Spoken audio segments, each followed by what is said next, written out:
Hello SSC ২৭ pre টেস্টের পর কীভাবে সেরা একটা কামব্যাক দেওয়া যায় আজকের ভিডিওতে এই বিষয় নিয়ে কথা বলবো। সো আসসালামু আলাইকুম, আমি রিশাদ এমবিবিএস প্রথম বর্ষের শিক্ষার্থী। সো অলরেডি তোমাদের প্রায় সারা বাংলাদেশে প্রি টেস্ট পরীক্ষা শেষ হয়ে গেছে বলে আশা করি। সো এই প্রি টেস্ট পরীক্ষার পর অনেকে অনুধাবন করছো তোমাদের আসলে পড়াশোনার অবস্থা কেমন। পরীক্ষায় যখন বসছিলা তখন কিন্তু তুমি বুঝতে পারছো যে আসলে তোমার পড়াশোনার অবস্থা কেমন, তুমি কোন কন্ডিশনে আছো।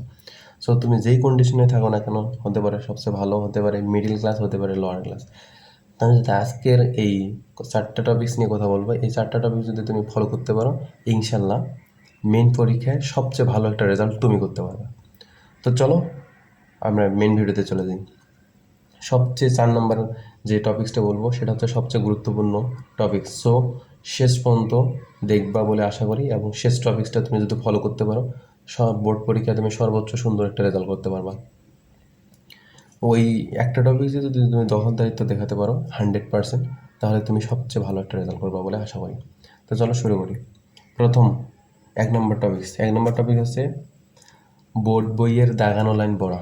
অর্থাৎ এটা বলতে কি, তুমি তো এতদিন বিগত 1 বছর ধরে বা 2 বছর ধরে পড়াশোনা করতেছো, নিশ্চয়ই তুমি বইগুলো দাগাইছিলা। পড়ার সময় যেগুলো ইম্পর্টেন্ট লাইন তোমার কাছে মনে হয়েছে, সেই ইম্পর্টেন্ট লাইনগুলো তুমি এখন শুধু ওই ইম্পর্টেন্ট লাইনগুলো পড়বা, দাগানো লাইনগুলো পড়বা। এগুলো তোমাকে এমসিকিউতে ভালো হেল্প করবে। এটা একটা। 2 নম্বর টপিক সেটা হচ্ছে প্রতিদিন একটা নির্দিষ্ট রুটিন ফলো করবা। সেটা এক একজনের ক্ষেত্রে এক এক রকম হতে পারে। কারো ক্ষেত্রে অল্প পড়লে হয়, সে সেরকম করে একটা রুটিন সাজাইলো। যার ক্ষেত্রে বেশি পড়া লাগে সে সেরকম করে একটা রুটিন সাজাইলো, এটা সমস্যা না। সো রুটিনটা তোমার মেনটেন করতে হবে 8 থেকে 10 ঘন্টার ভিতরে একটা রুটিন।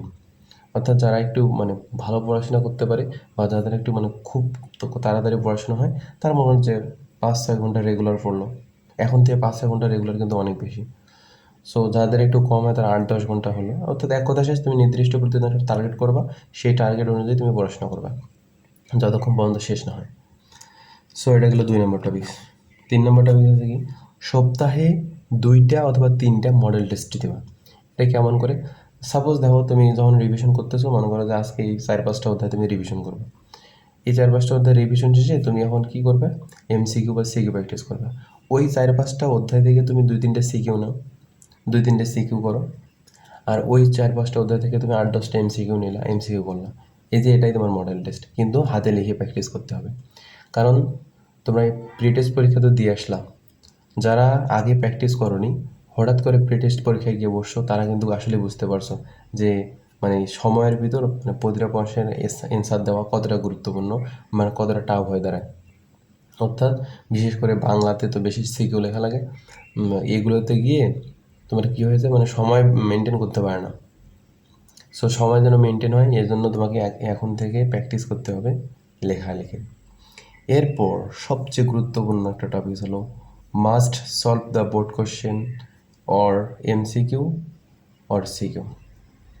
আবার বলতেছি, must solve the board question, both MCQ or CQ. অর্থাৎ শেষ সময়ে এসে তুমি আর যাই করো না কেন ভাই, তোমাকে বোর্ড প্রশ্নে দখলদারিত্ব আনতেই হবে। অর্থাৎ তুমি যেই অধ্যায় করো না কেন, বাসায় যে অধ্যায় প্র্যাকটিস করো না কেন, যে অধ্যায় রিভিশন করো না কেন, রিভিশনের শেষে একটাই কাজ, সেই প্রশ্ন সেই অধ্যায় থেকে বিগত বছরগুলো থেকে কেমন সিকিউ আসছে, কেমন এমসিকিউ আসছে, সেগুলোকে ধরে ধরে প্র্যাকটিস করা। তুমি যদি এই বোর্ড প্রশ্নের উপর 100% দখলদারিত্ব দেখাতে পারো, তাহলে বোর্ড পরীক্ষা তোমার সবচেয়ে ভালো হবে বলে আমি এটা বলতেছি। তুমি যদি 100% দখলদারিত্ব দেখাতে পারো, তাহলে পরীক্ষার হলে গিয়ে বুঝতে পারবা। যখন পরীক্ষার হলে বসবা, দেখবে যে সব প্রশ্ন তোমার কাছে কমন লাগে। সো এই বোর্ড পরীক্ষার প্রশ্নের উপর তোমাকে 100% দখলদারিত্ব আনতে হবে। সো এই টপিকগুলো তুমি যদি মানতে পারো, আশা করা যায় তোমার সর্বোচ্চ সুন্দর একটা রেজাল্ট হবে। তো এই টপিকসগুলোর উপর সবচেয়ে বেশি গুরুত্ব দিবা। শেষ সময় এসে বিভিন্ন ধরনের ক্লাস করার দরকার নেই। যে টপিকসগুলো তোমার সমস্যা হবে, শুধু ওই টপিকসগুলো জাস্ট ক্লাস দেখে নাও, ঠিক আছে? তো আজ এ পর্যন্তই, দেখা হচ্ছে সামনের কোনো ভিডিওতে। আল্লাহ হাফেজ।